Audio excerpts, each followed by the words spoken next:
All right. Hello, Sagittarius. Thank you so much for being patient as I got set up. Although I'm pretty used to getting up early, it still takes me a couple minutes to get used to these 6 a.m. readings. So thank you for allowing me to set everything up. Apollo's still waking up from sleep, but I thought I'd bring him up here for a second as I say hello. Again, my name is Nicholas. We're going to be taking a look at the next 6 to 8 weeks here, and a big focus on the way things look, the way things are perceived. I spent a large part of the morning in dreams and meditation looking at the inner workings of the eye. So this should be a really interesting reading today, kind of peeling away all of the different sort of levels of how something appears to be and then how something actually is. So it took me a couple extra minutes as I was kind of thinking about all the messages for the eye, and I was writing your channeled messages right before, so that's why I took an extra moment or two. As I said, welcome. This is your monthly reading. You can use it for Sun, Rising, Moon, and Venus. And I have a special portion right before we meditate where we look at specific messages for Sun, Rising, and Moon. So please stick around for that. I think you'll like it.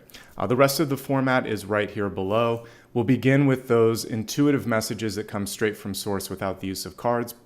So basically that's my channel messages. Comes usually through one totem. Today it was actually a part of the body. Sometimes it's an animal or something external, but this time it was internal.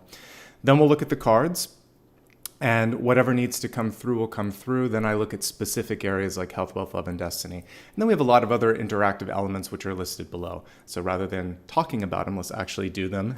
And we'll get into that exciting part of the reading. All right, a couple of quick notes here. If you'd like to join in on the live chat, please make sure that you're a subscriber. That's just a way to make sure that everybody that's here really wants to be here and be engaged. Because my time has shifted and will eventually shift back once I've found a new apartment, it'll be important for you to know about that. So subscribing will allow you to get those notifications, so will the bell icon. It's probably going to be like this for one more month, and I'm hoping by, would that put me into like June? Hopefully by June I'll be either moved in or moving into a new place. I'm working hard to do that right now. Okay, please join me on social media. I tested something new yesterday and I may continue with it, where I did a one card pull. I may do it daily or I may do it just like when I want to do it, but I might start adding that into the mix. I also experimented with a short here on YouTube. Let me know if you like that. You'll see it on my main channel page. If you want to show support in real time, you can do that through SuperStickers and SuperChat. And my website has all of this information, including the live schedule. Okay, so let me get the presentation set up and we'll get started. But like I said, there's a lot going on with respect to optics, the way things seem to be versus the way things actually may be. So hopefully today I can help you figure out how that's going to work for yourself. So just one totem today. It is the human eye, and it has all to do with like communication, perspective, optics, fancy word also for the way people are seeing you externally, not just the optics of how we're perceiving things. So before I get into what I saw, let's just talk about the basic biology of the eye and also how it works with the brain. So there's lenses, just like my glasses, and basically when light goes through the lens, it's bent and it's projected onto your retina and your optic nerve upside down. Now, there's kind of like a misperception, and when I was reading online, doing my research, it's not necessarily that the brain flips it. It's basically that the brain in real time understands that what it's seeing is something different. So it's almost like hardware coding, and it just automatically understands what's going on. It does use the inner ear to kind of figure out if it's upside down or right side up. So the ears and the eyes actually work together. And then, of course, what you're feeling and what's going on around it. So the brain is taking a lot of different inputs in to validate its programming. And I know that I've read this before. There's been experiments where if the image stays permanently flipped, then the brain sort of learns how to reinterpret it as what side is right side up. So it's kind of an amazing CPU that we have here. And this is pretty amazing as well. We have binocular vision, 3D vision, stereo vision, whatever you want to call it, and it gives us depth perception. So in addition to the two eyes projecting something upside down on the retina and the brain, just knowing that it's, the other way around, it also converges these two inputs and helps bring it together. It's kind of amazing, right? Like all of this is happening through the firing of nerves and this sort of electrical brain that we have here. And I'm always fascinated by the human body. So all of that is happening. So when you're just looking at something, it's two things being put together, it's flipped, and your brain is in real time computing all of this. So fast that my lips are moving at the same time that the voice is coming out, which again, I'm just fascinated by. So communication is complicated. Seeing things and interpreting things requires a lot of moving parts. What I was shown was, it was almost like I was using the program Adobe Illustrator and I was plotting points along the inside of the iris and trying to also get all the details of the iris and everything. And then I was looking at what looked like a cord, which is obviously representing like the optical nerve behind the retina that would be connected to the brain. So for some of you, you might be overdue for an optical, like a optometrist appointment. If you've ever had a family history of like detached retina or anything like that, I was definitely seeing retinal connections and things of that nature, and then also just the iris. So take care of your eyes. Standard disclaimers apply when I'm looking at health. These are just general messages, but I was looking at the inner workings of the eye quite a bit. So do yourself a favor and just get that annual eye exam. It's worth it. I believe that this has a much more abstract message, but I'm always kind of here just to tell you what I see. So part of it was get your eye appointment in. Let's now abstract it and think about like how this is going to make sense for everyday things. First of all, I don't want to overlook, ironically, the Four of Cups there.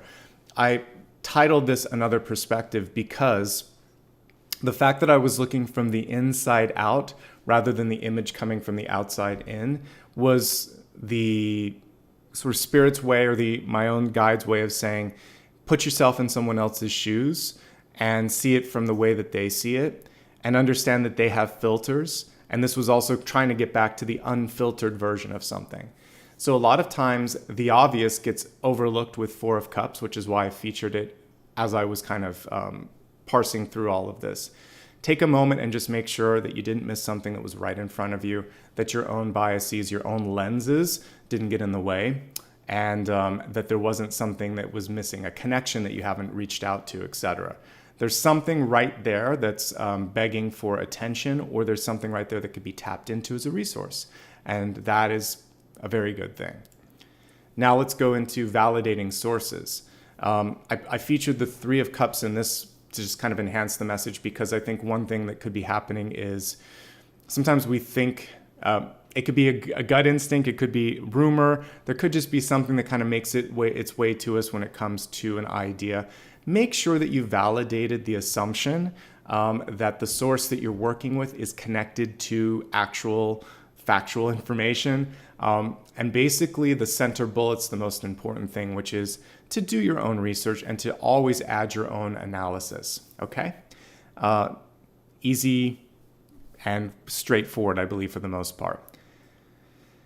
Communication is going to be really important, and the chain of communication is important. So like I said, the act of seeing and interpreting, I should say vision, involves the lens of the eye, the retina, the optic nerve, the brain, inner ear, and then all the other stuff that I'm not even mentioning because I'm not an optometrist, I'm not a biologist, I'm just here to kind of give us like a basic overview. Suffice it to say, there are a lot of moving parts to seeing, to understanding, to learning, and to communicating. I featured the Five of Wands because teamwork is a part of this. And this is probably a card that most of us don't like because it's not a lot of fun. There's nothing bad with it. It's not the Ten of Swords. It's not the Tower. It's just work. And it requires together sort of like, teamwork. There's no other way to put it. Like you have to work with other folks to get things done. So if one cog is not working, everybody has to sort of either stop and fix it or carry more of that load of communication. Make sure everybody's working together, and also that communication isn't just top down, that it's going in both directions, and then also from the side. So I'm sure many of us have worked at a company or have lived in a family or have been in a relationship where the person that is the leader, I could have just as easily put the Emperor card here. It's sort of like my way or the highway. And everyone else is just the Five of Wands. Do what I say, not as I do. That's not a really effective way to lead. It's not going to lead to a lot of satisfaction when it comes to the people that are in that energy of the Five of Wands. So it has to be, feedback goes both ways or it breaks down, okay? It's kind of like if you ever in science class created a circuit using a wire and a battery and a little bulb. If you just pull the wires apart, or if something kind of breaks down in that connection, then the circuit's broken. So the wire is basically representing communication, and it can get cut off at some point. Circuits are pretty easy to make, a simple circuit, but if somewhere along the line someone just stops listening or stops talking, it's broken. Where I'm living right now, they don't listen to residents, and I'm like, okay, so the feedback loop is broken, so there's no use in trying to work with that anymore. So sometimes it can be a place you're living, sometimes it can be a place you're working, sometimes it can be your best friend or your partner. And the important thing is to understand like why that broke. Do they just not care? Are they going through something? Have you said something that upset them? Kind of work through the feedback loop and understand what's going on here, okay? Making sure that your messages are understood and also validating your own assumptions of the messages you received equally as important. So we went from the I to like just communication, because that's really what it is. Understanding, interpretation, communication, all of those things are connected to this totem, which was really kind of like a profound totem for you, I believe. All right. Optics, external points of view, they matter, but not at the expense of your happiness. So I put the success card here, the Six of Wands. Don't dilute your power. Don't dilute your vision simply to appease someone else. Listen to, but don't become beholden to external feedback. This, my friends, is what actually causes big issues with corporations. And I spent a long time in corporations before I started doing what I'm doing. They spend a ton of time on user feedback and like, what is it called? Some sort of research groups and things like that. And I think there's a time and a place for it. And but sometimes they listen to so much feedback that there's too many cooks in the kitchen. Also, sometimes there's so many people in a boardroom that the idea gets watered down and becomes weak. And it's important to make sure that you adjust and take the temperature and make sure that the timing is right. But if you try to please everybody, you end up usually pleasing nobody in particular, or it becomes a very generic sort of message that you're sending out there. So it's really about balance. So I could have also put justice here. But I think that what happens is the desire to appease or please creates basically a flipped Six of Wands.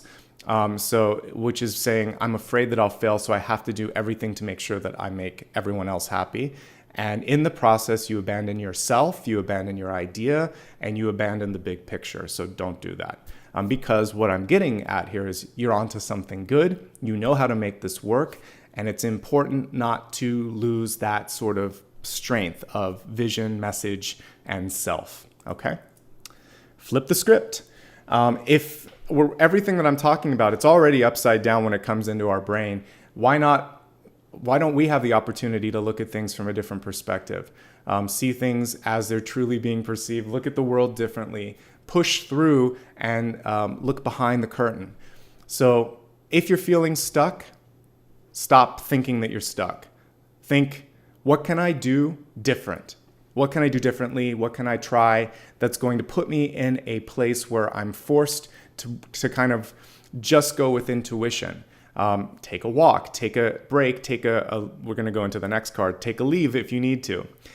This is like the sabbatical card, the Eight of Cups. It's not like walking out. It's saying, I need time to clear and to reset. So a change of scenery, a break, or a vacation or holiday absolutely can help you look at something with a fresh set of eyes, listen to something with a fresh set of ears, feel something like it's brand new, okay? So by disconnecting, ironically, you can reconnect and it can be more authentic and more important. You had some powerful messages coming through with a pretty basic totem here. I don't think I've ever actually gone through the eye and how the eye works. I know I've done the iris before, but it was actually more about optics, connections, communications, and it's complicated, isn't it? The good news is I'm here to help you today, and I'm going to help you figure all of this out. All right? So welcome. You joined at a good time. Let's see. Feel free to put a couple of recommendations or requests for what you'd like me to use for, okay, the Lightseers deck. Let me know if there's any other decks. I'm going to grab some water, and then I'm going to come back, and we're going to do a live poll so that we can figure out which deck to use today. All right? I left my water in the other room, so I want to grab that. Hopefully everybody's doing well today. It's good to see you.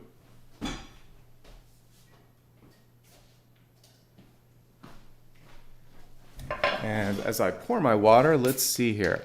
Okay, yeah, I think I'll definitely pull Lightseers, and I'm probably going to do maybe Fountain, and we'll see. There's some other ones here that I haven't used in a while. So let's just turn the camera down and start to look at some of the decks that we can use for today. Let's zoom in so it's not so wide. All right, so I already got a request for Lightseers, and I agree that this is a good one to begin with. All right, and let's see what else we can bring in here. Okay, possibly the Sun and Moon one, we'll see. I've been using not Lightseers, but the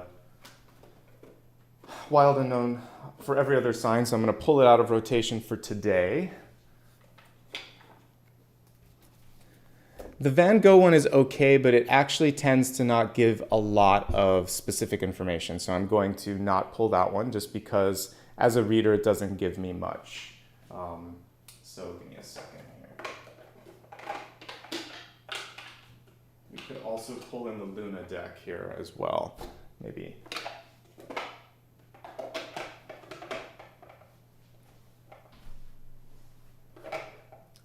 Let me see here. I'm going to possibly think about this a bit. I tend to actually like this one a little bit better. I need some that have some abstract things here, so I'm looking and making some last minute edits here.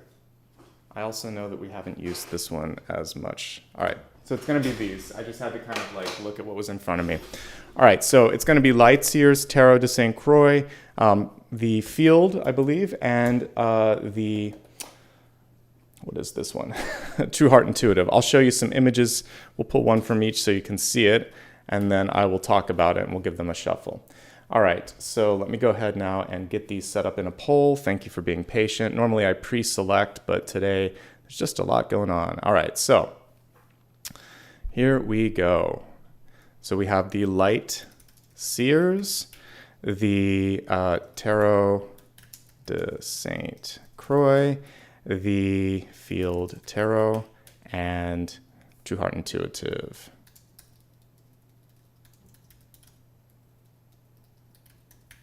Okay.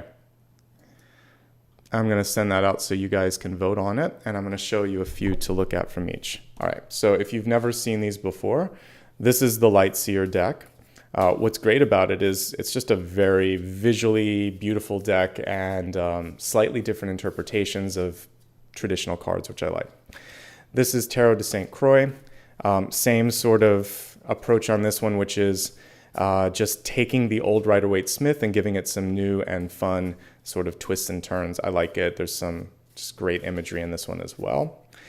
This one is a lot more abstract compared to the other ones. This is the Field Tarot, and basically you're going to see much more flatter images, but also slightly more abstracted, which is kind of cool too. Okay, and then this kind of has its own energy, which I like. This is True Heart Intuitive, option number 4, and yeah, it's actually really clean and has some different views. So all of these, they're not just a straight Rider-Waite-Smith. They kind of take their own twists and turns, which is what I like. All right, so it looks like a resounding, well, for the most part, yeah. We've got Lightseers in the lead, Tarot de St. Croix on the second. I'm going to go ahead and end the poll here and see if Lightseers indeed takes today's vote. And if it does, we're fine. Look at that. True Heart Intuitive won by 1%. So what I'm going to do, since they were 1% away, is I'll use this for the expanded stuff, and I'm going to use this for the main reading, okay? I always kind of give equal participation when something happens like that, okay? So let me get everything set up and we'll get going, okay? All right, thanks for helping me choose the 2 decks that we'll be using. And actually, since we have like a larger read today, that makes sense. All right.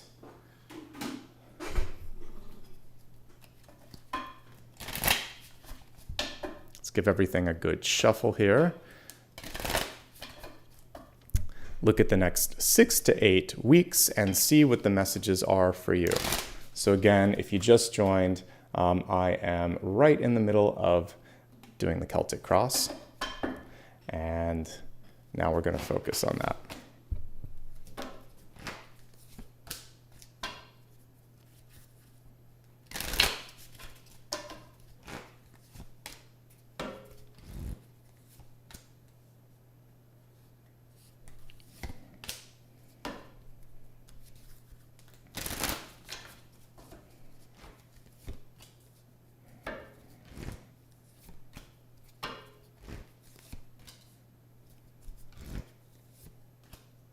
Interesting. We got 2 of these together. A lot of stuff going on with interpretation, and I'm glad you chose this deck because it's showing us the sort of interpretation pieces, the brain pieces, which was a big part of our message earlier, right? So there are no mistakes. You guys chose well. All right, let's zoom out a little bit so you can see all the cards. Keep both of these to the side, and let's expand it.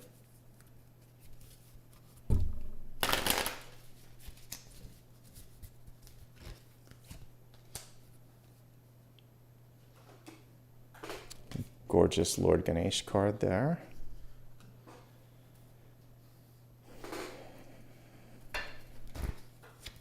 Let's give this another shuffle.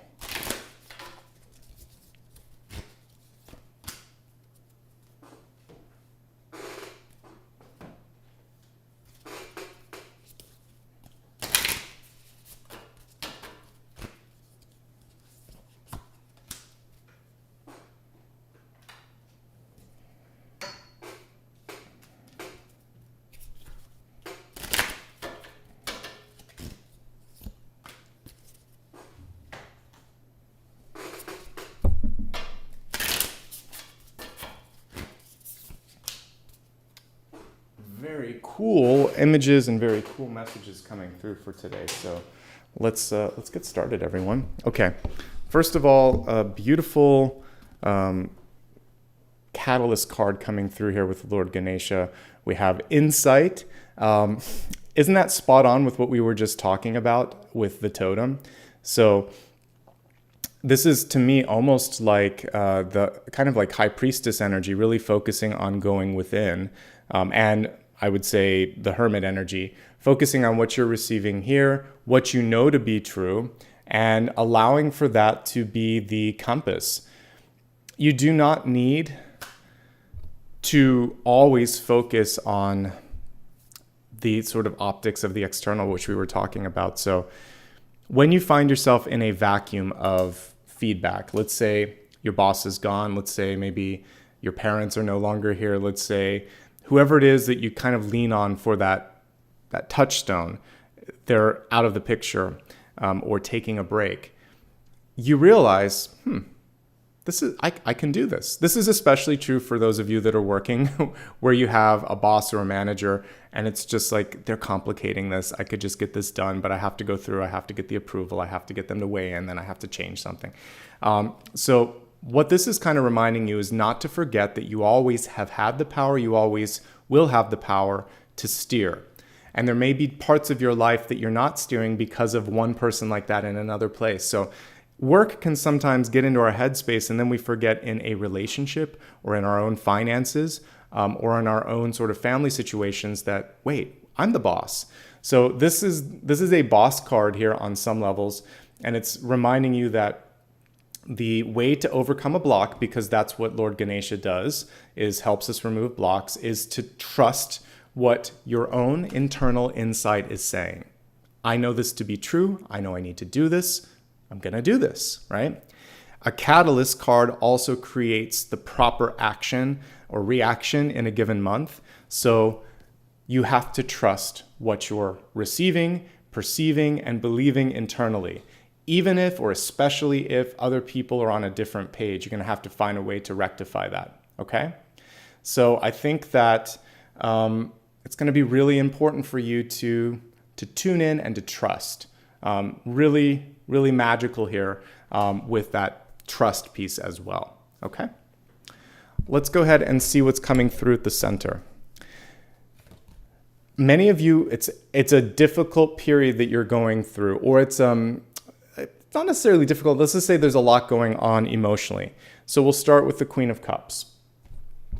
So at her core, this is a great card. This is showing that creative receptivity is high. Your own sort of ability to be empathetic and connected to others is high.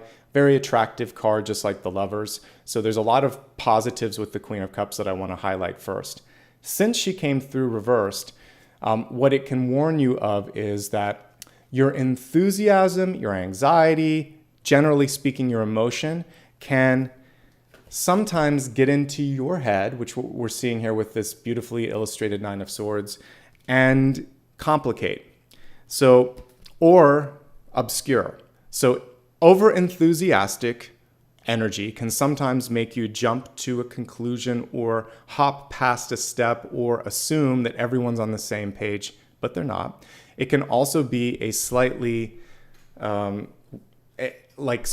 attractive energy would be you being relaxed, you being engaged, but not sort of like clinging onto something. But sometimes if you want something too much or you're too excited, it actually pushes it away. So it's the opposite. It repels a bit. So you want to make sure that you just check your emotions. You have a channel and an outlet for any sort of heavy emotions that you're processing, and you find your center. You find that place where you know how it's all coming together. You can see that I really want this, I'm really triggered by this person needs that. How do I kind of get past the matrix energy of it all and get back into sort of like just understanding how I can make this happen?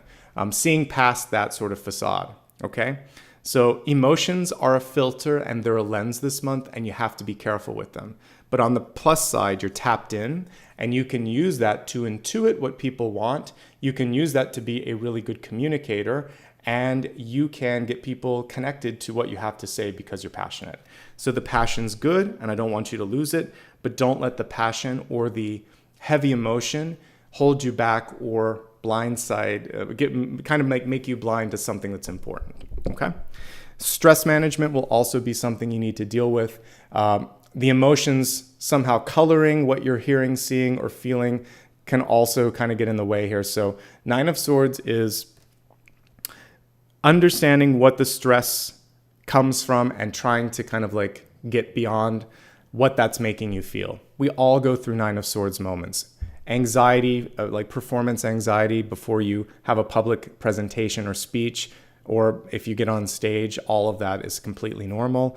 First date jitters, if you're going to meet somebody, or an interview, a sort of situation where you're being put into a place where people are evaluating you. That can always create that sort of energy. Make sure that you're taking care of yourself. Nine of Swords definitely has to do with how that affects your sleep and how persistent those sort of thoughts are.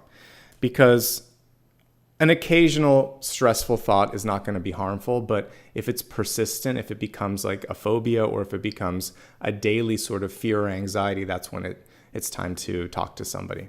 Whenever I talk about health, whether it's physical or mental, I always like to remind you that I'm here to look at energy. So it's important for you to work with the proper professionals as you go through it. But that is something that I'm picking up on, is that an external sort of situation could be affecting your emotions, which can then affect your mental health. So that is a priority. It is part of the mind, body, and spirit, and we don't want to take it for granted. All right, looking at how this is connecting with lessons from the past. One of my favorite cards, as you know, the Queen of Wands. She is the boss. She has some of the energy of the Magician or the High Priestess. She can make things happen. So the past lesson is you can do it. The present sort of challenge is there is fear. Can I do it again? Is what I'm feeling valid? And how do I get past all of this stuff? So there's a little bit of that going on right now, but when I look at can you do it? Absolutely. What's necessary is we go into recent past here, which as you're watching this live is actually going to be the present. I know if you're watching this in June, it's what you've just been through. But if you're watching it right now, this is what you can actually do to make things happen. So the Two of Wands, if you have a plan, if you have a vision, if you know where you're going, not only can you get there faster, but you possibly can see different ways to get there. Think of it as cosmic GPS. So nowadays, you can actually just enter it into your phone, your tablet, or your computer, a destination, and it will show you, like if you're using Google, for instance, maybe up to 3 different routes. Similar ETA, faster, no highways, like all these different paths. But in order to do that, you have to know, generally speaking, where you're going. If you have the exact address, even more granular. If you just get into the car and start driving, who knows what you're going to kind of like experience. And it sounds crazy, but a lot of times that's what's happening. We just get into our car each day and drive. Or we walk into our world each day and just think, well, what's today going to bring? It's good to have a plan. It's good to have some expectations. Goals are good.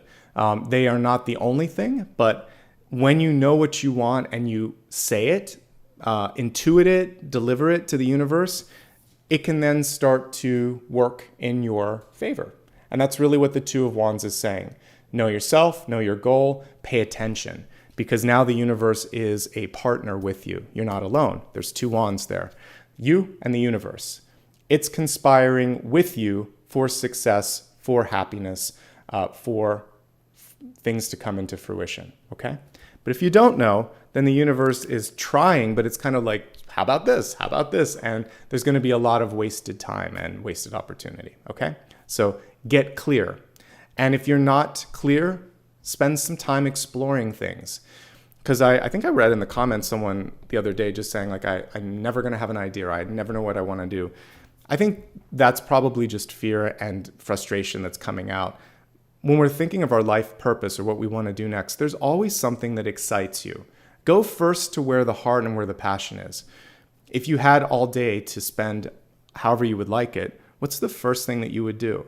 What would you spend your days, weeks, and months like if, again, you didn't have other people judging, if money weren't an option, if you could just sort of like make an impact or do something fun? Think about how that would look, how it would feel, and then start to align yourself with activities and people and knowledge and options that kind of bring you closer to that. We all have a feeling for something that we want. Go towards that first and see if you can, because if you can work your passion, you can have an incredible journey. Or if you can make room for, if your work then creates room for other extracurricular sort of passions, whether it's something where you're giving back or some creative endeavor, that's fine. But somehow passion has to be a part of the picture, okay? The biggest challenge for many of you right now is patience. We have the Hanged Man. It's upright, but the Hanged Man always brings this sort of sense of, I've been saying this in the past few readings, but are we there yet? It feels like a lot of signs want to know. They're like, all right, now I know what I want. How long will it take? When will my partner come in? When will that job that I'm looking for happen? When am I going to get my raise? When? So this is knowing and trusting. And this one is saying, I don't necessarily need to control the when. The fact that I know and that I trust that that's going to happen frees me from having to pinpoint it on a timeline. There are certain things that do require this. So like when you are a student, for instance, graduating from school and deciding to either go for additional training or go into a career, you have to act quickly, and there's timelines, there's semesters, there's things like that. The interesting thing though is when you get out of a school and sort of artificial semester type energy, it doesn't matter so much in the quote unquote real world, unless you then end up teaching. But for the rest of us, those artificial deadlines and milestones go away, and then there's a bigger, freer sort of path in front of you, which is liberating, but it can also be daunting. Have some fun and just be ready to pick up and there was a term when I was in corporate, like sprint. So literally sprint like when you're in track and field, but also you can pick up at any point and create your own sort of like sprint of energy and activity. And that's up to you. And you can do it for as long as you want or as short as you want. But I think that what we're looking at here is if something else isn't happening, put the energy and the enthusiasm into another path. Multitask. You can have a couple of things that you're manifesting at once. It will help you detach and be more open and less sort of, less needing something than you were before. And that's going to help you in manifesting the right outcome rather than the first or the only. Okay? So that's my advice with this. The pause is helping you prepare. And if you haven't found it just yet, then there's something else that you can focus on instead. All right. The universe is not blocking you and it's not punishing you. It's helping you see where else your energy should probably be invested at present. Okay. So now I like that we have a lot of court cards. There's a lot going on developmentally for your sign this month, Sagittarius. We have the Princess of Discs here in reverse. And basically this is a page card. So basically the page card is saying, I need to spend a little bit of time and energy on myself. Maybe, we just talked about getting training or going back to school. Maybe this is also investing in physical health, working out or something like that. But you're going to take some of the work that you've done in the past, some of the resources that you've saved up, and you're going to now say, this is my time. In a relationship and in a communication or in a negotiation, you're also going to, figuratively speaking, raise your hand and make sure that you have a chance to be heard. You're good at listening to others, you're good at leading, but sometimes people don't always listen. And part of the whole communication thing that we talked about today was to make sure that it goes from both ends. It's not just top down. So make sure that your voice is being heard. And this one is saying, I can't, in this next period of time, which is about a month and a half, be taken for granted. It's not a sort of demanding card. It's more sort of self-preservation. I have something I need to say. I have something I need to do. And if I'm not supported here or with you, that's basically your sign that you have to go to someone else or go somewhere else. So there's that sort of awakening energy, just as Apollo wakes up behind me, saying like, this is time for some movement if I can't be heard, if I don't have a chance to do what I want to do. Okay. Also, for many of you, you can ask for more. If you are negotiating, if you are looking for a job, if something of that nature is happening, make sure that you're not leaving something on the table or being afraid to just ask, because once you're willing to put yourself out there and also validate why you think you deserve more, you'd be surprised that people might be able to do it. Let's give Apollo a little scratch on the head so he relaxes. Hey, buddy, what's going on back here? Huh? What are you doing? He says, Dad, I'm fine. Just let me be. All right. So let's go ahead now. And he is happier, though. He needed that little scratch. All right. Let's go to the next card here. I really like that as we look at what's coming through for you this month, your heart, your soul, your ego, we have the Three of Pentacles, and you have a lot to offer. This is a card of recognition. So Three of Pentacles, Six of Wands, very similar energy in so much as people are looking at you. But what's cool about the Three of Pentacles versus the Six of Wands is Six of Wands can be just popularity. It can just be, people know you because they know you or because other people want to get to know you. It's not necessarily always of the same value that the Three of Pentacles is. This is people looking at you and wanting to talk to you or get connected with you because they value your insights, your products, your services. Something about you is appealing, and it's what you have to offer. It's not just the looks or the reputation. So Three of Pentacles can lead to the Six of Wands. So to me, it's the more powerful of the two often. Six of Wands can open doors, but the Three of Pentacles is a nice sustainable card. Anything that you set your mind to this month, Sagittarius, you have a great chance of completing, okay? And so I think the important thing for you is to not lose focus. This is projection. This is hard work. This is the hard work being done, the Five of Wands, but a very different version of it.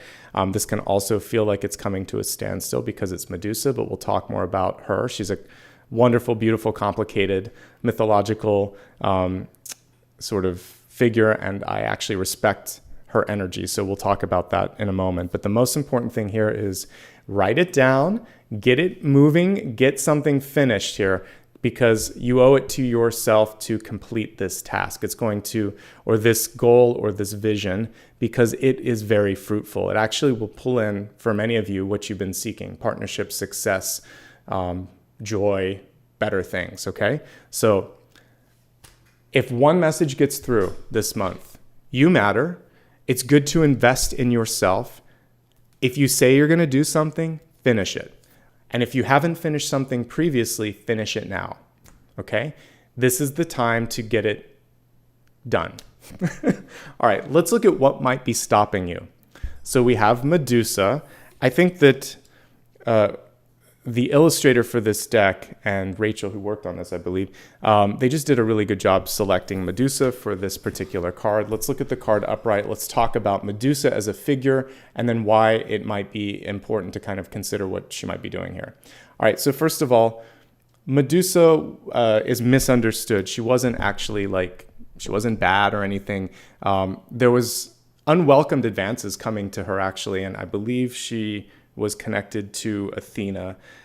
The whole being able to look at her and she turned people to stone was actually kind of even on some levels for her own protection, because there was unwanted attention coming her way. She was beautiful. She was punished unjustly by the gods. There could have been a better way. It feels like the people that were giving her a hard time, unfortunately, was one of the gods itself. I think it might have been Poseidon. So it was complicated. Dynamics here. So understanding the story of Medusa tells me that what's right doesn't always happen. There could be work politics going on, because she shouldn't have been punished. She's not bad, and she's not a monster, and she's often portrayed as a monster in movies and in films and literature. So somebody's being made out to take the fall, possibly, or there's something that is going on that's creating someone to act up, but things are not what they seem. And this is very much in alignment with optics and the eye, and how things are sometimes turned upside down or inside out. So what you want to do this month is to separate yourself from the myth, from the misunderstanding, from the personas, and honestly just get to work. Finish it up, because whatever that is, it's just there to stop you in your tracks. So we can take that piece of Medusa and hold it here. Some of you are frozen because you're worried about something that is either out of your control, is not important, or is distracting you from completing what you're supposed to be completing. If there is something toxic in the environment that supports this sort of dysfunction, then it's time to move on. But it can't stop you from your success, your path, your purpose. It's just there to wake you up and say, what are you doing here? Do you want to still be here? Does this fit? Okay?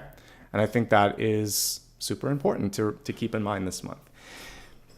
Some of you have been working so hard for so long that your body could be kind of giving you the breaks here, because that's what this Five of Wands is showing me with Medusa. Something is stopping, or something slowing down. So take a break, take a vacation. Everything that we talked about in the, I don't know if it was the final card. Yeah, let's just pull it up one more time so we can view it. So the most important thing here is to disconnect so you can reconnect. So doing this is going to be really, really important. So very similar energy of what we were talking about in the channel messages there. Clear your mind and body, get the reset, and you will be unblocked at that point. Okay? All right. Let's go ahead now and take a look at hopes, fears, and opportunities. By the way, one last thing with this. You are beautiful. You are a great, resplendent being. And that is the thing that got missed here with Medusa. She is beautiful.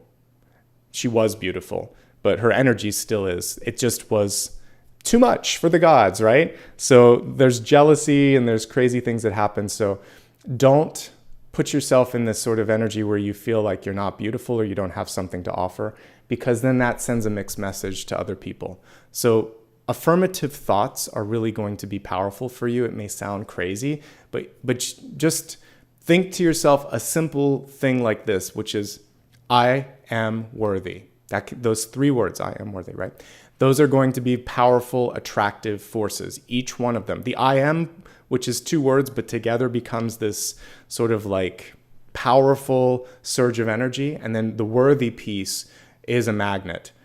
If you think nothing else this month, think I am worthy. Worthy is more important than the beauty. The beauty is connected to that. I am worthy, I am ready, and then start showing up. I am present. Those are the 3 things that are coming through as I tune in to your mantras, if you will. I am worthy, I am ready, and just start to get, and I'm active, I'm ready, okay? So anyway, let's go now to hopes, fears, and opportunities. Who's the boss? Whenever I see the Chariot, there's a question that comes through of, do we have a lot of court cards, so there could be a lot of cooks in the kitchen here. So one of the things that we need to look at is who is organizing all of this stuff. You have a chance to step into a leadership role if you want to. There may be so many differing points of view that you feel like you're getting lost in the shuffle, or again, that overarching view is. So step up to the plate and say, no, we need to take this, or I want to take on this particular task or goal or thing, okay? And surprise people by that initiative. Initiative is the main opportunity for you. The other thing that's really cool here is once things get started, here we have a little bit of a temporary halt, but once they get started, it's kind of like that Rolling Stones song, When You Start Me Up, he never stops. So it's the same sort of thing with this. Once you start the process, it never really is going to slow down. So for business, for productivity, for anything that you kind of want to see happen, it's almost like be careful what you wish for, because it will happen, and in an amazing amount, in abundance. So abundance is the 8 of Wands. There's an illusion that you have to do everything, that you're alone. There's a lot of other people there around you in the 8 of Wands. So reach out, talk to them, make sure that your chance this month is actually to bring order to potential chaos, order to all of this stuff that's happening, and show you are strong, you are a leader, you have vision. And this also is, let me just pull the camera down. Here's your idea. Here's your idea in a multiplex, in a multitude here. So the 2 of Wands has a lot of value, and make sure that you're not afraid to own an idea or a path, because ultimately that's going to serve you really, really well in the long term, okay? So I like this. I feel like opportunities, everything's taking you in a great direction. So far we have a pause card, a couple of pauses here that could be making you think, oh my God, what's going on? However, when we look, if we take the fear card out and we take the 2 delays out, everything else is beautiful for you this month, right? And that to me is a very heartening sort of message. Let's move on to your outcome, which is an equally beautiful card here. We have the 4 of Wands. It's reversed, but the 4 of Wands is one of those cards in tarot that really doesn't carry with it a negative connotation. And just because it's reversed doesn't mean that it's not powerful. So what does it mean in the upright? Really solid foundations. If you're building any new relationships or partnerships, they're the kind that will last. If you've done the work in your life to welcome it in, this is a beacon basically saying it's ready. Are you ready?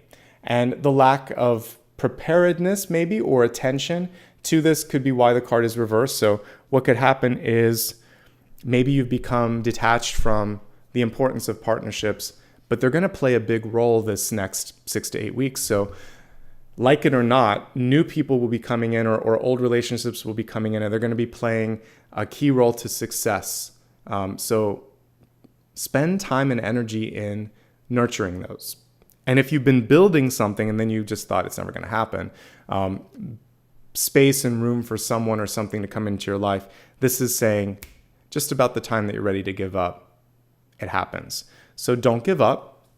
But also don't feel like you have to focus explicitly on this. The last thing that I would say here is less is more. So when you're looking at your group of friends, family, and most adored connections, I would say prioritizing the ones that reciprocate, prioritizing the ones that you're really feeling this is worth the time and energy. That's what you should be doing here, because the Four of Wands, it's that family, the chosen family, that matters the most. Okay? And as we kind of get into different phases of our life, the chosen family becomes so much more important than you can imagine. Like speaking from my own life path too, when your own family is no longer in the picture because of they're like my family's all in spirit. So you kind of get to a point where it's like it's really the friends or maybe the extended family that are there for you. And it's good that you've developed it. So spend some time right now developing those relationships, because friendships, like best friends, and the ones that we would kind of like call it, midnight if there was a problem or something, these are the ones that are there through thick and thin. Blood isn't always thicker than water. Blood is sometimes just blood.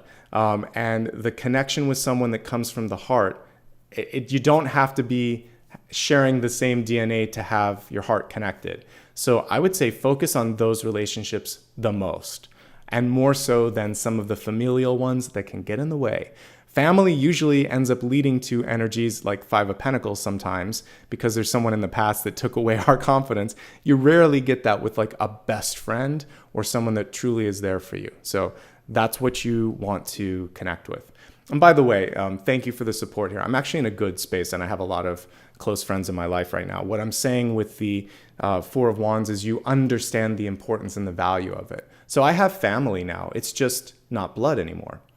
It's the friends that I've known for like 20 or 30 years, right? People that have been there for a long time. Some of them even longer. Some of my friends from, like elementary school actually reached out and we've been talking. So it's amazing. There is family. It's just not blood. And for those of you that are recently widowed, divorced, maybe those of you that are adopted and you're wondering like, do I have family? You have family. This is a community. This is family. There are so many different sort of connections out there, but blood is not the most important. Having rescued this cute little puppy behind me, that's another example of that. And that it changed my perspective. I'm not looking to start a family, but like if I were, adopting would be fine, because if I can love a furry creature that's not even human, I could love a human that wasn't my own DNA. So think about love in more abstracted and bigger terms, and then you realize you're not alone and that there's a lot of love to tap into. Changing the perspective, looking at it from a different angle. It's not just about blood and family. And sometimes we focus too much on that, right? Because again, there's no choice with family, but there is choice with friends and other sort of connections.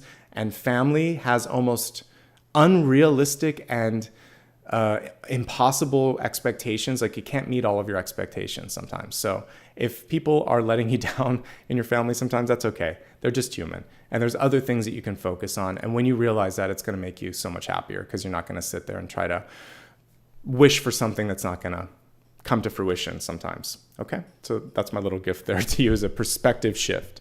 Let's move on to your health card. Interestingly enough, I said it was all about balance when I was looking at channel messages, and we have balance coming through here. So thank you, angels, for bringing my life into balance. And also we see you're kind of looking through a different lens. So for many of you, changing your perspective changes your health. It makes you feel better. Many of you that maybe you've come from different backgrounds, you realize this, that things like shame, we don't come onto the planet with a sense of shame or lack of confidence. That's taught. Environment reinforces it. People teach it to you, but you're never like your financial situation, your religious background, your race, your sexual orientation, all of these things, which by the way have no connection to your actual soul value. We are taught to feel things about them, but as a resplendent soul, they don't matter. So today, because you're watching this reading, you're going to care a little less about the optics, a little less about those things that society is still grappling with and I can't solve in a tarot reading today. So what you're going to do instead is think, I'm okay. I'm more than okay. I'm great. I'm a resplendent being. If you can change your perspective and your internal self-worth, people will start to see you as more than enough, valuable, someone that they want to spend time with because you're okay inside. So mental health and emotional well-being are the main messages for health this month. Being absolutely okay with who you are, where you're at, where you're headed. And maybe where you've been isn't what you've dreamed, but you can control where you're at and where you're going. And that's the most impactful and important piece today, is finding the balance. For some of you, it's going to be work-life. For some of you, it's going to be health, putting something into balance that hasn't been balanced before. Let's take a look at the cards. Again, standard disclaimer applies as I'm looking at this. We're looking at energy.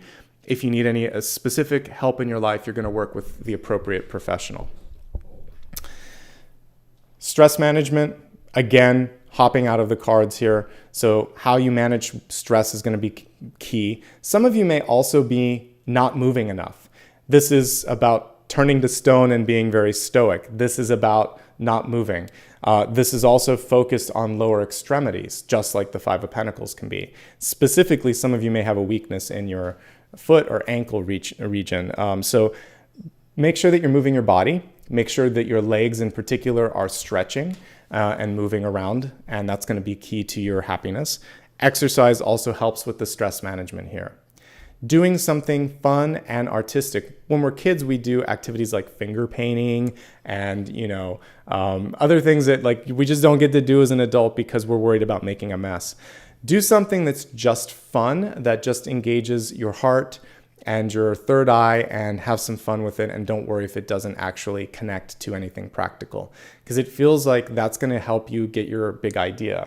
And that's one of the cards that I'll be pulling here in a few moments. But sometimes we focus so much on what's expected, what we promised we were going to do, what the feedback is, that we forget what we like, and we're not having fun anymore. So one of the balance messages coming through is be playful, have fun, and you'll get inspired as you do that. Listening to some amazing music, scribbling in your sketchbook, singing in the shower. I don't care what it is you're doing. Do something to kind of help you get out of your head, and then all of a sudden the channel opens and you start to receive some cool things intuitively. All right? Some of you do just have a lot happening in your head. You're going nonstop, aren't you? Planning, stressing, thinking, managing, and then also there's a lot of people around you and a lot of things that you're kind of juggling. So prioritization, I think, is going to be the most important thing. Make a list, try to get the top 3 things, and then let some of the other stuff go. Why are you doing all of this? Why are you worried about all of this? Can you really control all of these things?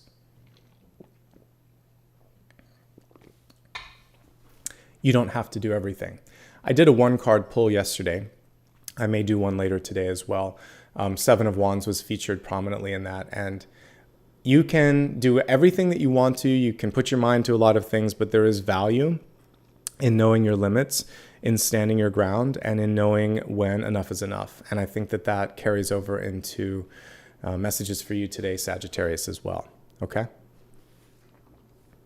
I think that's everything. It's really mostly emotional and mental, a little bit of not moving enough, but generally speaking, your health messages are okay here. All right, let's move on to wealth. What a cool card to come through for wealth. Let's pull this up close to the camera so you can see it. So we have angelic frequency. It says angels are here, you are safe, potent connection. And it's all coming through the crown chakra here as we're looking at this. Close your eyes, tune in, and trust. One thing that doing what I've been doing here for almost 7.5 years now or whatever, let's say almost a decade, because I did it before it's basically like a decade here. And my awakening happened far beyond that, so 12 or 13 years ago. What being an intuitive, using cards, doing readings has taught me is that I don't have to worry so much about the message as long as I'm just I am a messenger, and I never say I'm just the messenger, but as a messenger and as a channel, the most important thing that I do is to continue to deliver and continue to do the best job connecting that I can. But then there's freedom in that. Once I've received, I know what to do, and you know what to do. So don't question the connection. If you get an inspiration or if you get an intuition to go in a new direction, it's time. If you are guided, follow the guidance. If you're working somewhere and the frequency's low, they look at you and say, I don't like that idea. That's never going to work. That's too outside of the box. Why can't you just do your job? Why do you have to ask questions? Why? And you're thinking, why not? I would answer with a question. I would say, why not? Why are you so stuck? Why are we not asking the big questions? Honestly, sometimes that's going to get you in trouble. So you'll have to kind of like look at the job and see if that's available. But internally ask yourself the question and then answer that question. Because when we ask the other person, we're really asking ourselves. So just ask yourself and save yourself some of the turmoil and think, why is that person not considering the bigger picture? And sometimes they don't care. This is what I've seen in my own life. Like sometimes people just want a paycheck. When I was working in corporate jobs, it would just be like, because I just want to clock out a little bit, get this stuff done, and then go and have my life. So some people aren't looking at the bigger picture. They just want, it's a means to an end. And sometimes people don't have empathy for your concern. They're saying, I just work here. I don't care about your concern. So if that happens, it's a big wake-up call that this is a waste of time and energy. However, on the exciting end, and we're focusing on the positivity, when you find someone that does care, that is connected, you become like unstoppable and something takes off, right? So pick your team carefully. If you have the potential to hire carefully. If you're looking for a place to work or live or be, make that choice carefully so that it's the right connection, it's the right frequency for you. It should be a match. It should feel good. Like the circuit that I was talking about in science class where you have a little light bulb and you have the battery and you have the wires connecting all of that. It's kind of simple and powerful when it works, but when it gets overly complicated, there's too many wires and receivers and switches. That's what's happening for some of you. So I think the main message here is to simplify and find someone that really connects with what it is that you believe. And you can take your time getting there. But if you're not connected, you're not connected. If you don't feel it, you don't feel it. Why are you doing it? Someone else may be able to do it, but you may not be able to do it because when your frequency raises, then you feel the sense of stagnation a lot deeper than the other people because they're kind of sleepwalking, right? A little bit. Kind of like the Matrix, to use that example again. So it's up to you. You don't have to do it right now for those of you that are stuck. For those of you that have already made the decision to go from low to high frequency, then you're on the right track here, okay? And this is just confirmation of that. Now, let's break this down into some things that we can use in everyday life. The first is to speak in an affirmative and a positive way and to raise the vibrational frequency of your communication. It's not always easy when you're dealing with a difficult person. It's not always possible, especially if you have a lot of history. But if it's possible and if you can find a way to do it, the words, the actions, and the tone that you use will absolutely affect the outcome here. So put your best foot forward, be kind, raise the frequency, especially if you have to stay in the situation. You don't have to be a part of the problem. You can rise above that. When looking for new opportunities in your life, you're guided right now and you're not alone. Again, choosing a team or a person that you really trust to help you to that next level will get you there. Your outcome cards are good. Near future and outcome, Princess of Disc and the Four of Wands. Both of them are reversed, so there is that sort of self-confidence that we were talking about. That's why I was really encouraging you to kind of work on the mantras. Ask for more if you need it. Do it yourself if you need to do it yourself. Definitely entrepreneurial energy coming through here.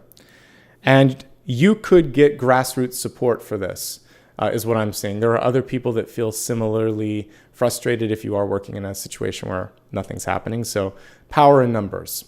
So either stick with your vision and do it on your own. Work with a larger group if you want to make change, but you want to sort of speak from the heart, speak higher energetically, and don't get caught up in all of this stuff. You got better things waiting for you, okay? You are a boss and a leader. You are worth more. There are people that are willing to invest in that. So if it's not here, go elsewhere. If you're retired, there's an increased focus on friends and family and doing something that engages your mind. Just because you're retired doesn't mean that you don't have a lot to give. So teaching and mentorship are coming in as well. If you're a student, the stress management is the main thing that I'm seeing here. But I do see success. So everybody can kind of benefit by not being so stressed out. Let's look at love. We got an affirmative card here. Yes, you deserve to be happy. Yes, you are lovable. Yes, love is incoming. Yes, the universe has your back on this. Yes.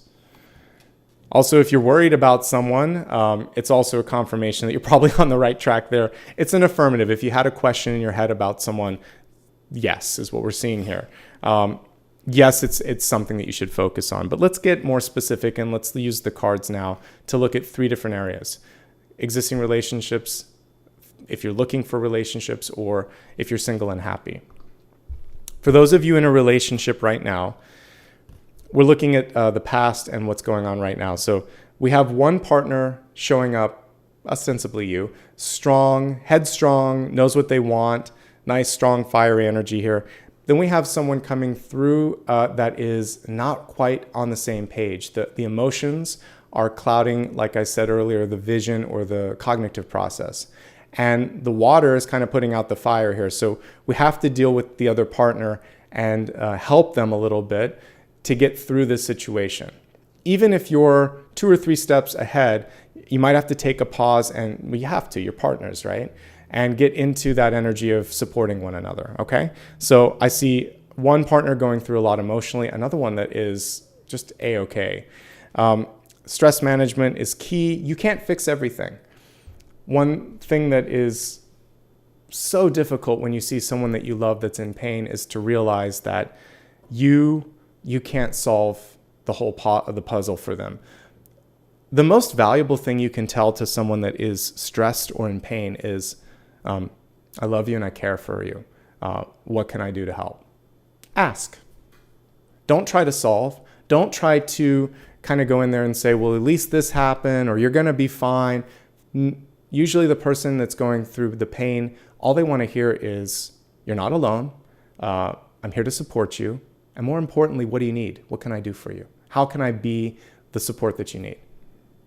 You're not promising that you're going to do it, you're asking. These are all sort of nice ways to just show that you're there, and then you can decide how much you can give. Or you could just ask them, what's going on? Where do you need help in your life? Because that gives you the option to sort of decide if it's you or if you're going to help them connect to someone else. And that's how I would go about that. There is some stagnation in the relationship. So one thing that you can do is this is an activity. It doesn't have to just be work. This can be kind of a fun thing, by the way.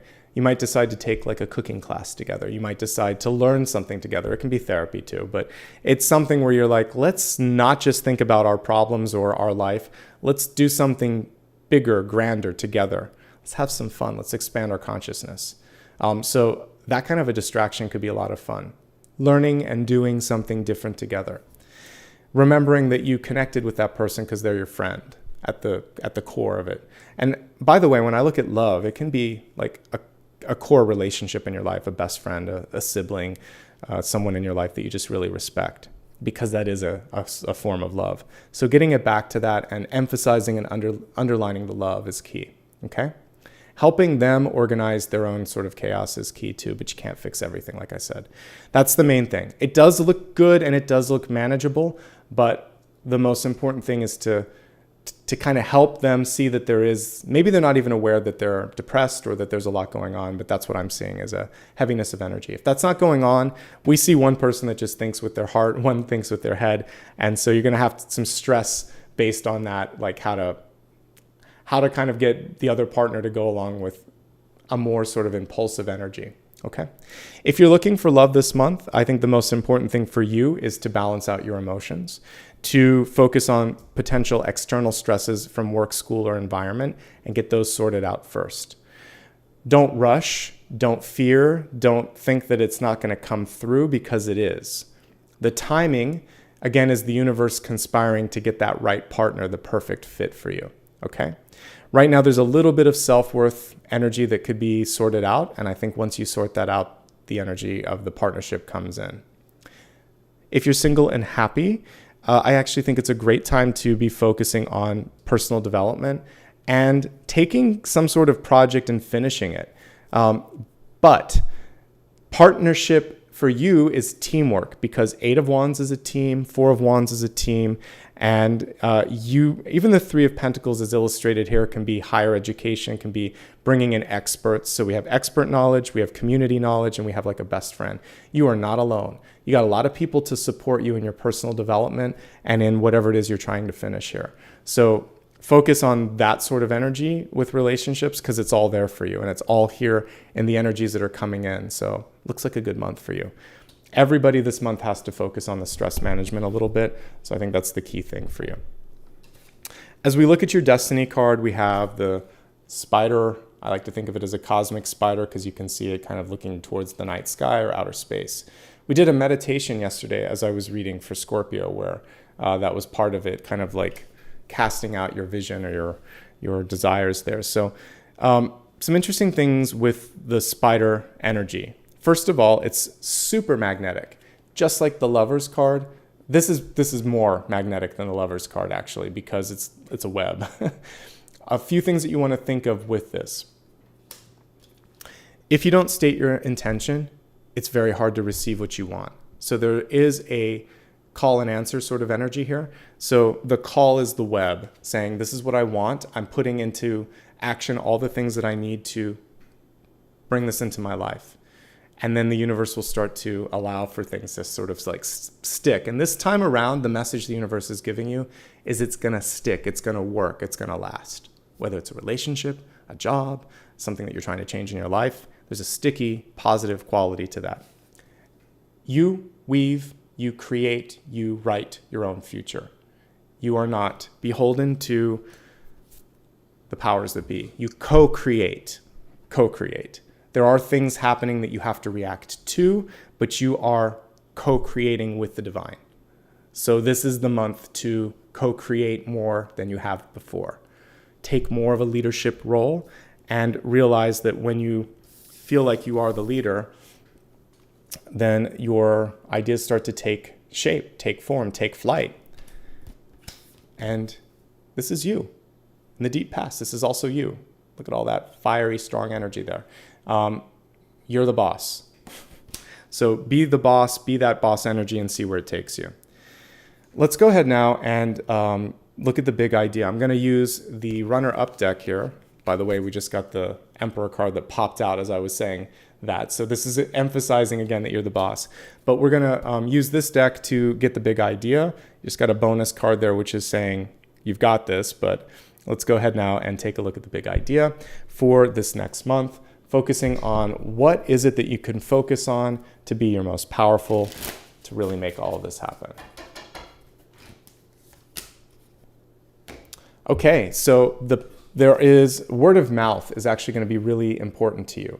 Socializing and kind of getting your idea out there is going to be important. So if you're a business, this comes in the form of people putting a review on Google or Yelp or any number of services that exist out there. It also comes through people just saying, hey, you should check this person out. If you're looking for something, love or a job, for instance, this is also about talking to people around you. They may know of a connection that is going to be the right fit for you. And it's about understanding that it's not always the first connection that you meet that's going to open the door. There may be a chain. We talked about a chain of communication. If you say yes to a party invitation, if you meet a friend, like one of my current best friends is actually a friend of a friend of a friend. I had a friend that I met, they invited me to one of their parties, I met some mutual friends, and then along the road, they introduced me to this person, and all of the other people in that chain have basically gone their own separate ways. And now I'm good friends with this person that was like 3 people down that chain. If I hadn't gone to that first party, that then I met the person that was friends of the friend and then went to one of their parties and then met someone that they invited, I never would have met this cool person in my life. So make sure that you say yes to some of these invitations. It won't be the first party. It may not be the second. It may not be the first convention or the first meeting. It may be 2, 3, or 4 down the road. So this is where patience is key. So if we look at your crowning card, there's this feeling like, I know what I want. Why isn't it happening? Nothing's happening. Well, actually it is, but it's a long chain of dominoes, and you just entered in the first domino. So stop freaking out. Stop stressing out. It's okay. This was step 1. So Sagittarius, you're in step 1 of a multi-chain sort of connection that's happening. Keep looking around you. Keep saying yes to other things, because that's going to be what's going to eventually help you find the right fit. Okay? Oops, we're not doing that. Sorry. Wrong card there. So we are... Actually, I clicked on the wrong thing. So we just looked at the expanded forecast. Now, the big idea. Now we're going to move on to blessings and blocks. So blessings and blocks, things that will help you really connect to the most powerful or the most distracting energies of a given month. Let's go ahead and see which cards are coming through. Blessing first, then block. And we'll see what's going on here. Sorry about that. My phone was not on vibrate. Normally it is. All right. So let's go ahead. Blessing and block. You have two blocks here. The card's stuck together, so I'm going to honor that. Let's start with your blessing card. So we have the 4 of Pentacles here. The blessing here for you is that more wants to come through, but for many of you, you're afraid. You're afraid, like, wait a second. This is it. This is as good as it gets. The blessing from the universe it's actually the reverse of the 4 of Pentacles, which is saying, no, it's not, but you have to let go. So if something falls away, let's kind of like take it in that level. You think, I'm just about to lose something, or this is just about to fall away. Yes, so that there is an ocean of room for something bigger, for something better. The block, in addition to maybe fearing that is happening, that this is it, for some of you is you're getting lost in the day-to-day details, the sort of weeds, if you will. You're sort of in the thicket and you're not looking around, you're not looking up. So don't get mired down or lost in the details and miss the forest for the trees. So make sure that you're looking up, you're looking around. Also, for some of you, you may over-revise, because I see 8 of Pentacles reversed as a revisionary card. So realize that you're already onto something big. Don't focus so much on all this little stuff or trying to make everything perfect. It is a fluid and a iterative process. So one step at a time. Perfection is often overrated. Have you ever noticed when you're listening to a musician that the live cuts or the acoustic cuts are sometimes better than the overproduced ones? So if on iTunes or Spotify, they release a special track where it's just them pared down with their guitar or something, it's really cool because it's not perfect. You can hear the squeak of the acoustic guitar. You can hear a little bit of a change in the tone that they're singing in. You can hear an echo in the background, and you feel like you're there because it's not perfect, because it's real. So being live performances are cool that way because there's something different. And there's a development from that original produced version. So when we're doing anything in life, being real, being authentic, and being able to reproduce it and change it a little each time is going to be key. It's not about perfection, okay? And this is the other block. I told you, for those of you that are looking for a partnership or for friendship or love, there's something coming through. But a lot of times it comes at an inconvenient time. So now you're more engaged on work. Now you've committed to travel. Now you're moving. All of a sudden now there's like a long distance thing, or there's something coming in where it's like, how do I juggle this? You'll find a way. You'll find the balance. Make time for love. Make time for what matters. But for those of you that might be seeking out that partnership, that love, or doing something that you really want, let's say you were trying to find a new job, or you applied to a program at school, but it's across the country or it's in a different country. Now you have to go. Now you have to decide, do I want this? How much is this important to me versus this? So you could be faced with something where it's sort of like, oh, wow, I didn't anticipate that all of this was in front of me, right? Okay, let's go ahead now and move on to the viewers and readers' choice. So what we're going to do now is allow you to vote on some things, and we'll take it from there. All right, so let me see what I'm interested in here. I might help you. Well, let's just pull everything out, and I'll pick whatever isn't already there. So let's give me a second here. Okay, so first things first, achieving the perfect balance, since that came through for general health. The next thing that I want to see is how to get unstuck. How to get unstuck. Not really a word, but it's fine. And let's see, the next thing that I want to focus on is stress management. That might be under balance, but for some of you, it may be a bigger issue.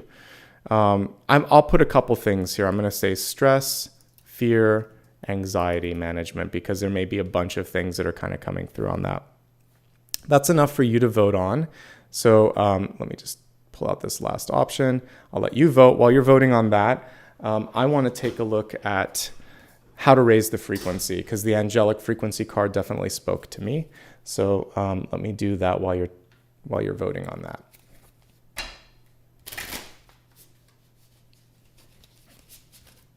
This card is volunteering itself, and we have the Tower. Okay, so let's begin with, my question was, how can you raise the frequency?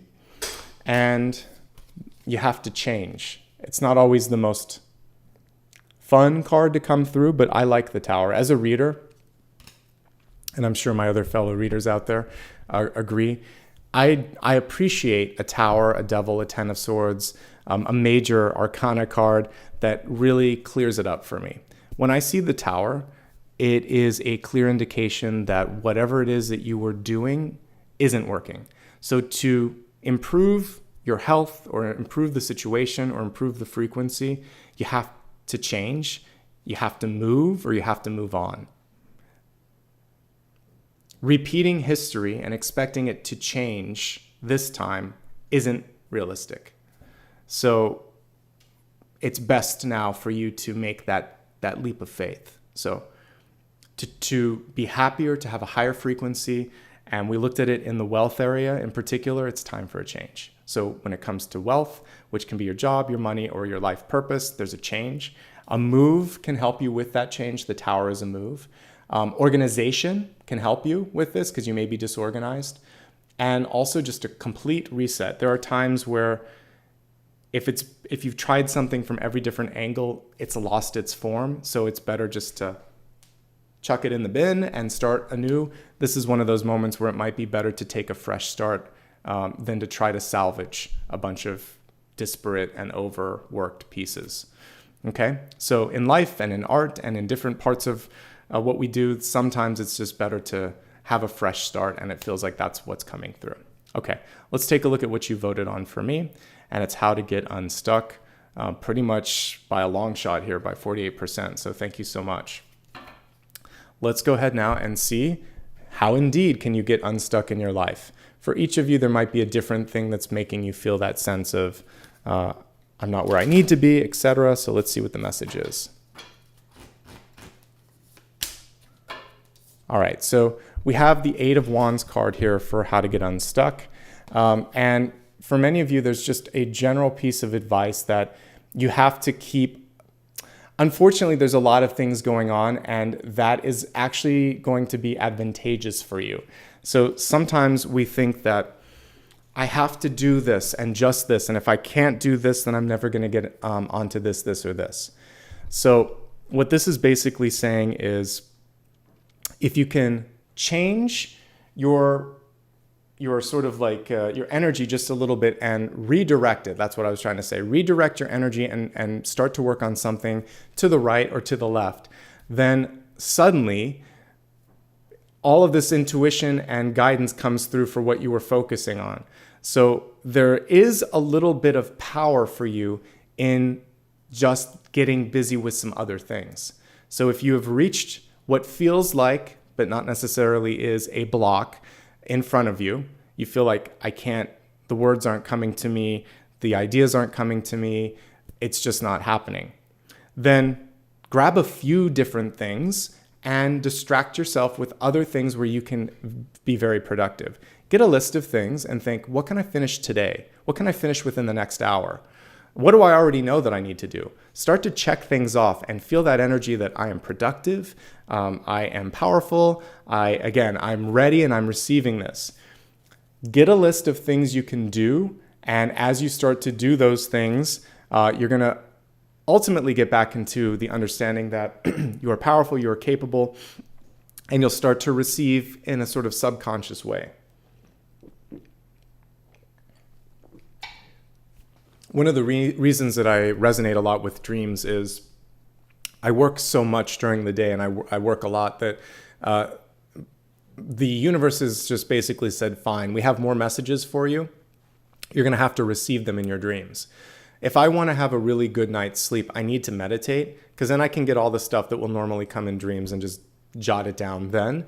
But if I don't, I still have to receive stuff. So my mind and my body, my spirit is saying, all right, we're going to do it in dreams instead. So there's always a different channel in a different way. If you distract yourself, you'll be able to receive a little bit more clearly. And so do that. And pay attention to your dreams. If there's a lot of other stuff that's not working, it'll come through at the very least there, which is why I shared that. That's one really sacred connection that we all have to spirit. So listen in your dreams and see what comes through, okay? And don't be afraid to just put this to the side for a moment, because if we look at your Celtic Cross, we have the Hanged Man. It's actually coming through as a recommendation. We had the reminder at the very beginning that you're not blocked. The insight is within, but you need to take a break. You need to walk away a little bit and get some other stuff done, because then not only will all of that be done, but then you will be more free to finish up what you started, okay? So that's the message that I would say with that, okay? All right, so let's go ahead now and move on to the next item. All right, so we did the viewer's choice. Now we're going to move on to something new in my reading, which is sun, rising, moon messages. As I said earlier, you can always use this for all the different aspects of your chart, but I wanted to give you a more fine-tuned and sort of like specific message for these three areas, which I know we all care a lot about. Okay, so let me go ahead now and give the cards a shuffle, and we'll reconvene once I've done that and look at each of those messages. All right.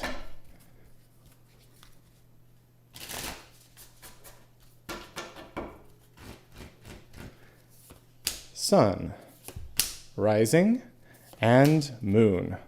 All right, beginning with the sun sign. We have the Seven of Wands here coming through for those of you that are basically born under this sign, and sun sign is going to be the sort of like default energy that you would connect to here. So hello, I just did a reading on this, but we're going to focus on some different things because you can listen to my one card read on this one. I'm going to pull out some different messages here. One thing that I noticed actually as I was looking at this card on the different social media platforms that I did the other day is, do you see that she's actually in a crystal ball? It's basically, to me, recentering with the divine energy that comes through with the High Priestess. So what gets lost as we start to work and carry things out sometimes is, again, that vision. It's also part of the Two of Wands, if I can pull this card up. So in the Two of Wands, we know where we're headed, we know what we're doing, but a lot of times, especially as we go through the Five of Wands, it gets lost a little bit. So with the Seven of Wands, there is this recentering that she's doing here. And what she's saying is, I hear you, I understand that. I know that all of this is going on externally, but wait a second. Wasn't this what I'm doing? She's listening to her source energy and she's reconnecting and she's not bothered. She's not stressed and she's not going to let your energy get into her space. So it's a Zen version of this, which is the traditional Seven of Wands, pushing back and defending and all of that. And what she's saying is, I don't have to do that anymore. I know who I am. I know what to do. You're not going to stress me out. So for all my sun sign Sagittarius out there, I would say, don't let someone else stress you out. That's the slightly different interpretation I'm going to give you today for Sun. Because you already know what you need to do. We see her solar plexus lighting up there. So you have to stand your ground and don't let someone else get into your headspace. When a prime example for me anyway was back in like high school and then also even in college. Sometimes I would be really, really prepared for an exam or a test, and then there would be someone else and they would be like a total nervous wreck. And they would be like, oh my God, this is going to be so bad. Are you ready? Are you sure you're ready? I think we should study. Like they would be stressing you out and you had already done all your preparation. And then sometimes you would think, oh my God, did I not study enough? Am I not ready? So take that little example and don't let them get into your energy. You're ready. You know what you need to do. Let someone else kind of have their own experience and you're okay. Okay. So that was fun. Let's talk now about the rising and ascendant. Little bit more specific messages coming through here when it comes to getting real with things. So some of you are at a point where you know what you want to do, but there is that acceptance phase, like, am I truly ready for it? So Seven of Swords in reverse is saying, if I make a promise to myself and I can't keep it, or if I make a promise to someone else, to myself or someone else, let's just put it that way, and I'm not ready for it, then I shouldn't say it. So it would be better for you to simply say, I need some time. I'm not sure. I don't know. Admitting that isn't making you weak. It's saying, I really have to get okay with it before I sign on the dotted line. So if you feel on some level that you're not ready to sign a contract or make some sort of a guarantee, don't do it. If you feel like someone else may not be fully ready to do the same, don't do it. This can be business, this can be love. It's not always a lie, it's preparedness sometimes in the Seven of Swords. It's sort of us fooling ourselves and thinking we can fool everyone else as well, that it's going to be okay when we kind of know inside that it's not really okay. So it's okay for it to be messy and for you to disappoint someone if that's what you need to do the right thing.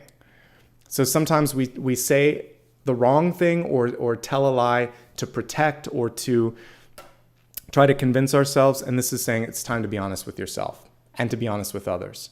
Also, simply put, you can't get away with something with the Seven of Swords reversed. It's going to come out. And someone else will, maybe they'll get away one time, but it's not going to work in the long term. Cosmic justice and karma are going to come through and rectify this. So walk away from a person that is unreasonable or unreliable. Make sure that you are transparent and you hold up to your promises and your agreements, and things will be okay. This is about getting real and about being honest. And if you do that, you'll be fine. If other people aren't in your life doing that for you, then it's time to disconnect. And that's the main message there for rising and ascendant. A couple of things to remember with how rising and ascendant works, just in case you're not sure. Sun, I think we all understand. It's the main sign that we're looking at. Rising and ascendant is a gut check. It's what we're projecting to the world. So this is also saying it's so much better to be yourself because it will come out. This is something that you can't get away with. So just one of the things that I studied when I was learning journalism was a PR specialization. So in PR, public relations, what you want to do is get ahead of the news and control the sort of narrative. And so if there's something difficult you need to say, if there's something you did wrong, if there's something that you don't want people to know, but you know they're going to know it, say it yourself and say it in the way that you want to. So own the words, own the timing, and own it. Because when you do that, you earn respect. And at least you controlled it and the source and the information came from you. So for any of you that might be looking at this through a business lens, it's important to just fix it, own it, and get into the next thing. But if you try to not deal with it, it's going to come out and it will be worse. Okay? So honesty and transparency and authenticity, all of these things will neutralize this. So just focus on that instead of the Seven of Swords. All right, because that's basically what this card is reminding us to do.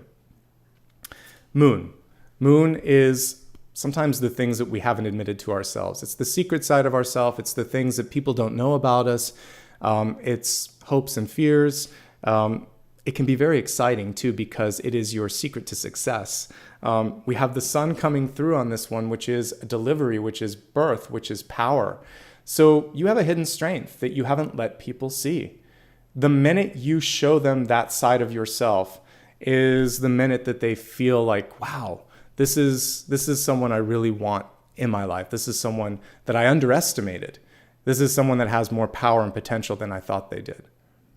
But you have to be ready to show that part of yourself. It's different for everyone. I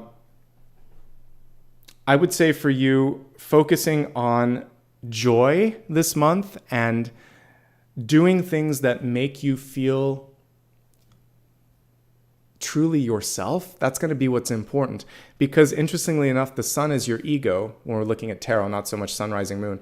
But I want you to, you're combining sort of like something that just really lifts you up with this core desire or hope. So for some of you, maybe this is your chance to go down a path that you never thought you could. You've always had this desire to sing, to dance, to write, or something like that. You're going to pull this into the spotlight this month and explore it in a way that, again, shows people, oh, wow, you have more than one trick up your sleeve. You're actually really well-rounded, and there's something here that you've been keeping secret. So show that other side of yourself. I feel like it's going to pull in some new things, and it could open up an opportunity. You may be surprised at how successful you could be. At the very least, it's a part of you that you just want to express and wants to come out. Okay? One last thing, because as I'm looking at this sun card, it reminds me of the retina to the sun. You can see you're kind of connecting to that ribbon of light.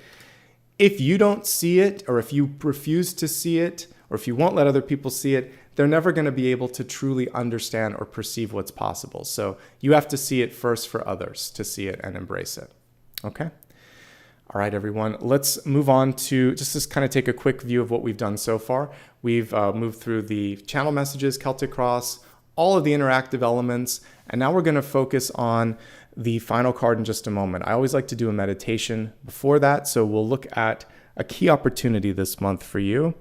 And I feel like it is getting unstuck. So we're going to imagine that you are maybe going from that energy of stone to kind of like moving, reanimating or something like that. So we'll do a quick meditation to get you unstuck. And then we are going to look at your final question that you have for me. It can be whatever you have in mind. Just focus on it, write it down, and then let's meditate together. So, but actually before I do that, just a couple quick notes. Please do hit subscribe if you haven't, because sometimes after meditation, it's hard to focus on that. You have all the information if you'd like to join me on social media to do so, especially if I experiment with shorter term videos. Sometimes I do that, the short form ones. And you can also show some love and support if you'd like. All right, back into the meditation. I want you to close your eyes for a moment. I'm just going to pick the instrument because I'm looking at time and I want to keep us on track here.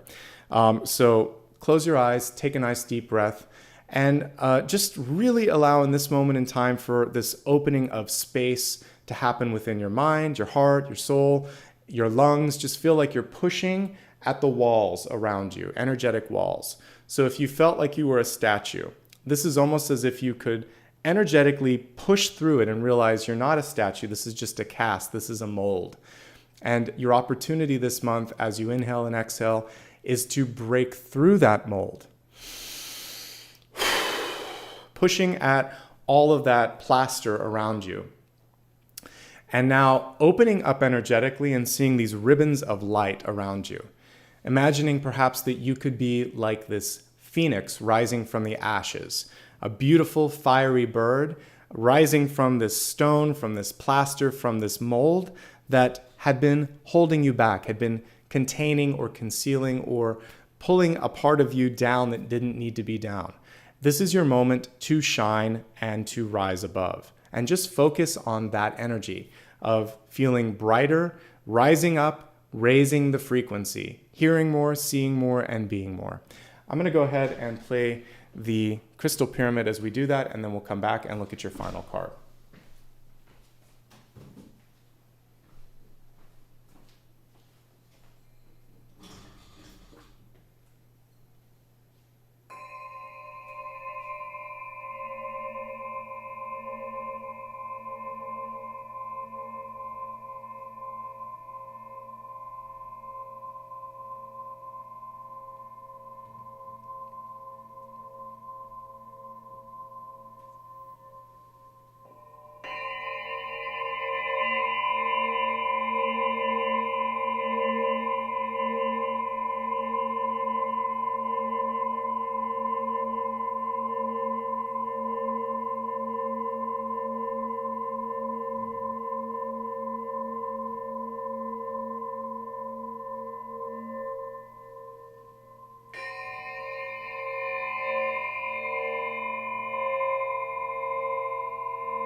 Imagine if you could that you could look into a reflective surface, either a mirror or a pool of water. I want you to look into the eye now of your new resplendent phoenix that you've become and see beyond the beyond. Imagine that this is a window to infinity. That as you go in that eye, as you look within the inside of that eye, you could see a new universe, a new opportunity, something that wasn't constrained or contained in your current reality. Keep a piece of that vision with you throughout the next month and realize that you can rise above, you can push through, you can become unstuck. It's your divine right, and it's also your divine ability here, and we're just reminding ourselves of that power.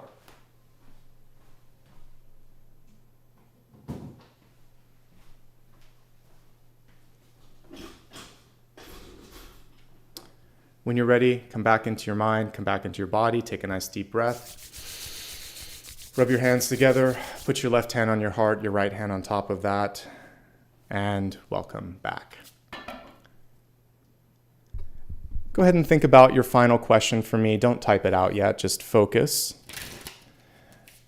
I'm going to pull a card to help you with whatever this question may be. We'll see what the universe is telling you to do right now. Or guiding you to do, I should say.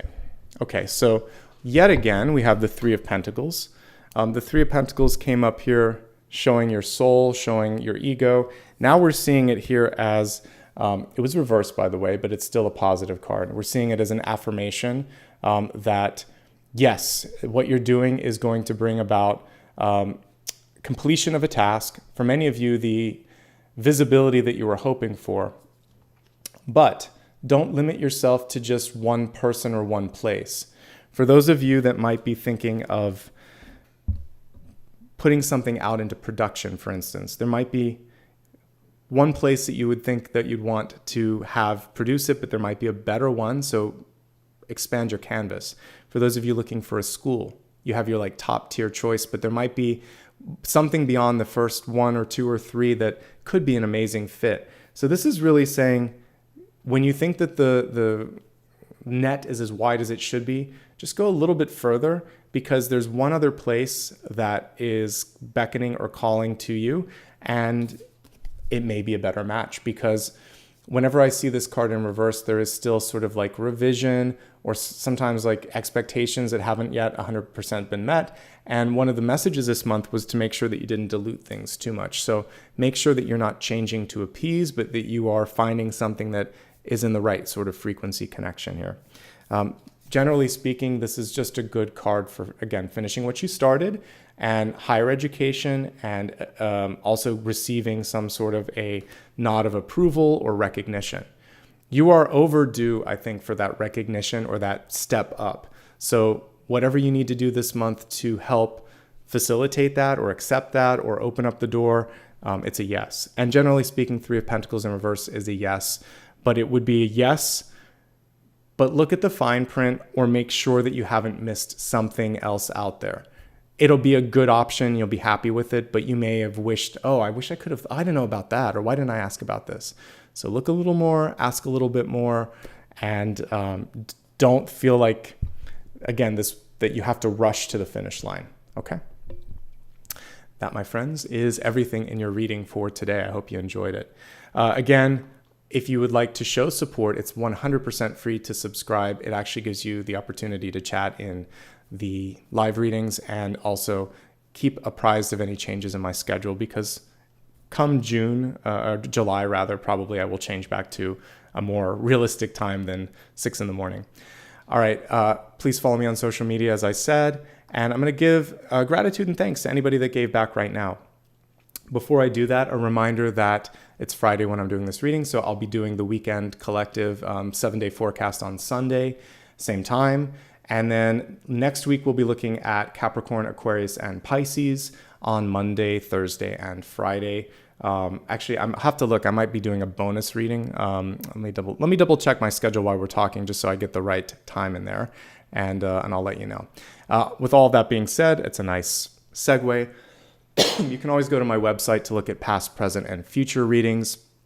All of the ones that I've done for the last year are up there. So yes, let me just confirm here. So let's see. Mondays, Capricorn, Aquarius is on Thursday, Pisces is on Friday. Then I do a weekend collective on Sunday, and the following Monday I have a bonus reading. Just wanted to make sure of all of that. All right, give me a moment here, and I'm going to pull up the tab to just say thank you to all of the members. I want to start by welcoming back existing members and Patreon supporters. Thank you for your support. All right, today it looks like we have a brand new member here, Phytogenics, I think it is, LLC. Thank you, brand new member joining. We have Rachel Remick, I think, as well, rejoining after 8 months. And let's see, Isha Marie, welcome back, rejoining after 4 months. And I think I said that name yesterday, and so I'm believing that that's everything from the past day or so. But I'll just mention a couple others just to make sure. There was also Janelle Baker, Deshonda Sullivan, Tony O, I will say, Janie T, and Janice Semper. I think all of these are from the past week, so thank you to all of those. For supers, super stickers and super chats, I just want to say thanks to a handful of folks who helped out today. BU, thank you for kicking things off this morning. Aphrodite Goddess 369, thank you so much. Anna, I appreciate you as well. And Phoebe, thank you for your contribution.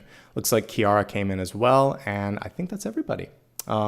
So really great to be able to read for you today, to be present. Hopefully you can join me on the weekend. I'm gonna go take a walk here with the sleepyhead behind me and have a great day. Thank you again. Lots of love and light. Again, I will see you on Sunday and maybe for some shorter videos on the other social media platforms. All right. See you soon. Take care of yourselves and have a fantastic day. Bye-bye.